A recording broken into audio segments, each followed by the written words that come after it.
A special thank you to each of our subscribers who make this channel possible. Here's today's story. In a bold move that has sparked significant controversy, President Donald Trump announced on Monday that he is taking control of Washington, D.C.'s police department and activating 800 members of the National Guard.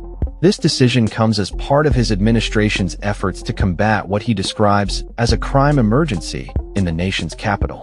Despite local officials asserting that crime rates are already on the decline, Trump, flanked by high-ranking officials including the Attorney General and the FBI Director, declared a public safety emergency and pledged to remove homeless encampments from the city.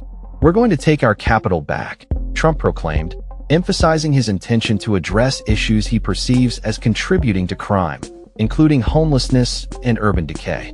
However, Trump's approach has been met with skepticism from local leaders, including D.C. Mayor Muriel Bowser, who highlighted that violent crime in Washington has reached historic lows and is down another 26% this year.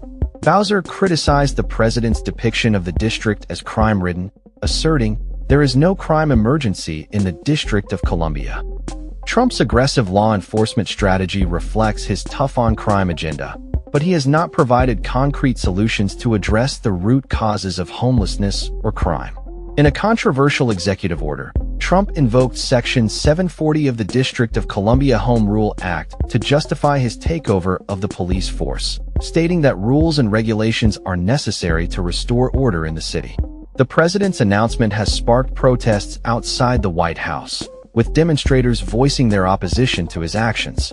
Local officials, including Attorney General Brian Schwab, have condemned the administration's measures as unprecedented and unlawful. Schwab emphasized that crime has been decreasing and that the city's police force, comprising 3,500 officers, is already sufficient. Trump, however, remains undeterred, insisting that a more substantial law enforcement presence is required to tackle crime effectively.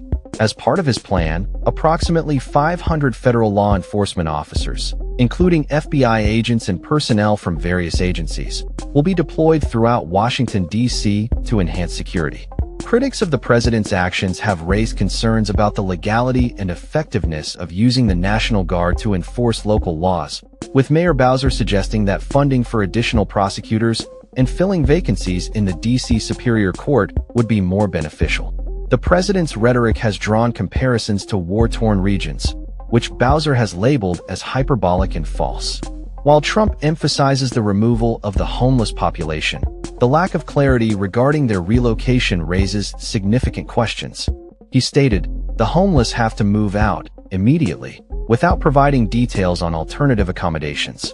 The president's portrayal of Washington as a city plagued by crime and disorder has ignited a fierce debate about public safety and governance in the capital. As the situation unfolds, it remains to be seen how Trump's actions will impact the community and whether local officials will be able to maintain their authority in the face of federal intervention. The dynamic between federal and local governance in Washington, D.C. is at the forefront of this contentious issue, with both sides asserting their positions on how best to ensure public safety and address the challenges facing the city. That's all for this story. We upload videos every day covering many different subjects, so hit that subscribe button to stay informed. Thanks for watching.